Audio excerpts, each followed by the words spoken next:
केलवा की पात पर उगेले सूरज मल झाके झुके। केलवा की पात पर उगेले सूरज मल झाके झुके। हे करेलू छठ बरतिया की झाके झुके। हे करेलू छठ बरतिया की झाके झुके। हम तो से पूछी बरतिया हो बरतिया से केकरा लागी। हम तो से पूछी बरतिया हो बरतिया की केकरा लागी। हे करेलू छठ बरतिया की केकरा लागी। हे करेलू छठ बरतिया की केकरा लागी। हमरा त बाणे लकिया ऐसन बेटा हो कि उनका लागी। अरे हम रोजे बेटा वाला किया ऐसन बेटा हो कि उनकी लागी। हे करीले छठ बरतिया की उनके लागी। हे करीले छठ बरतिया की उनके लागी। अमरूदिया के पात पर उगेले सूरज मल झाके झुके। नारियल के पात पर उगेले सूरज मल झाके झुके। हे करेलू छठ बरतिया से झाके झुके। हे करेलू छठ बरतिया से झाके झुके। अरे हम तो से पूछी बरतिया हो बरतिया से केकरा लागी। हम तो से पूछी बरतिया हो बरतिया से केकरा लागी।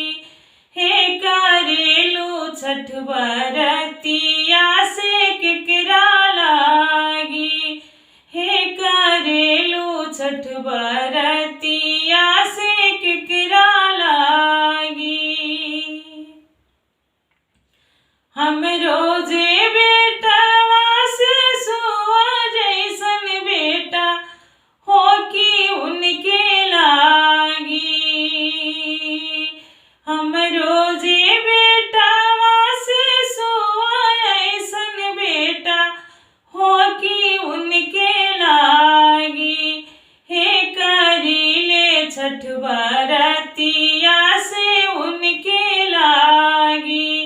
हे करीले छठ बरतिया से उनके लागी। मुरैया के पात पर उगेले सूरज मल झाके झुके।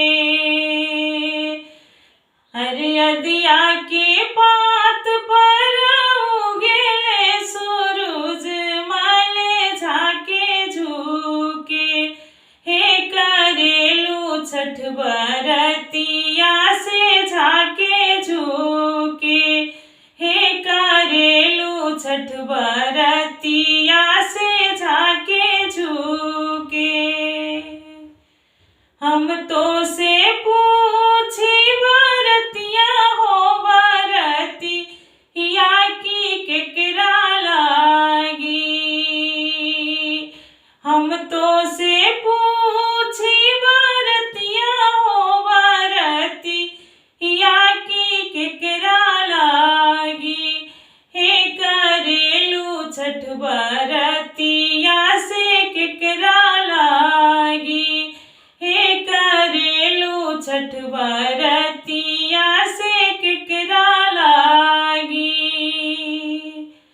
हमरो जे बेटा अंसा ऐसन बेटा हो कि उनके लागी। हमरो जे बेटा टाइगर ऐसन बेटा हो कि उनके लागी। हे करीले छठ बरतिया से उनके लागी। हे करीले छठ बरतिया से उनके लागी। हे करीले छठ बरतिया से उनके लागी। हे करीले छठ बरतिया से